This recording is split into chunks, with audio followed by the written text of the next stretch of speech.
प्रभु यीशु मसीह के मधुर और मीठे नाम में आज दिनांक 15 जनवरी दिन गुरुवार को आप सब श्रोताओं का हम हार्दिक स्वागत करते हैं। आज के दिन के लिए जो वचन है वो लिया गया है भजन संहिता उसका 29 अध्याय 3 पद।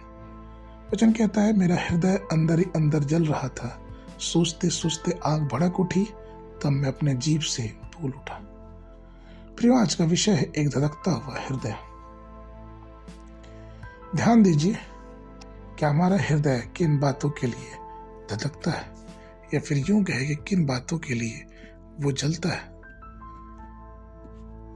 परमेश्वर के सेवकों का जो हृदय होना चाहिए वो परमेश्वर के काम के लिए धड़कता, या फिर यूं कहें कि ज्वलनशील होना चाहिए। जिस प्रकार से दाऊद भजन संहिता उसके पहले अध्याय के 2 पद में कहता है, परंतु वह तो यहोवा की व्यवस्था से प्रसन्न रहता और उसकी व्यवस्था पर रात दिन ध्यान करता रहता है। ध्यान करने के कई रूप हैं। ध्यान करने का तात्पर्य यह होता है कि हम परमेश्वर की बातों पर ध्यान करें, अर्थात उस पर मनन करें। कई लोग परमेश्वर की बातों पर ध्यान नहीं लगा पाते और यही कारण है कि वो हर प्रकार के पापों में और संसार के कामों में लिपटे हुए। परमेश्वर के प्रिय लोगों, हमें और आपको जानना पड़ेगा कि अपने विचारों को कैसे ठीक करें। पहली चीज, अपने विचारों को हमेशा क्रूस पे रखें।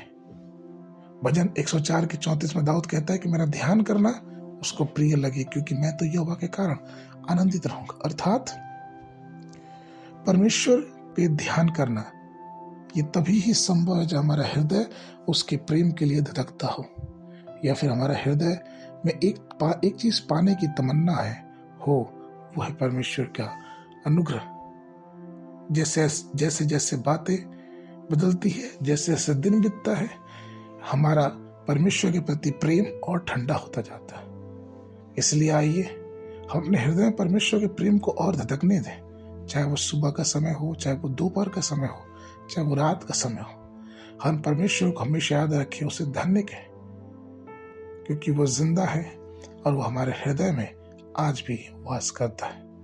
अपना हृदय ध्यान में लगाएं और परमेश्वर की उस पवित्र आग से अपने आप को भर ले जो परमेश्वर हम में से हर एक विश्वासी को देना चाहता है। आगे के मनन के लिए भजन संहिता उसका 63 अध्याय 6 पद। जब मैं बिछौने पर पड़ा तेरा स्मरण करूंगा, तब रात के एक एक पहर मैं तुझ पर ध्यान करूंगा। बाइबल अध्ययन के लिए सुबह के समय उत्पत्ति की पुस्तक उसका 36 अध्याय, संध्या के समय मत्ती सुसमाचार उसका 10 अध्याय 21 पद से लेके 42 पद तक।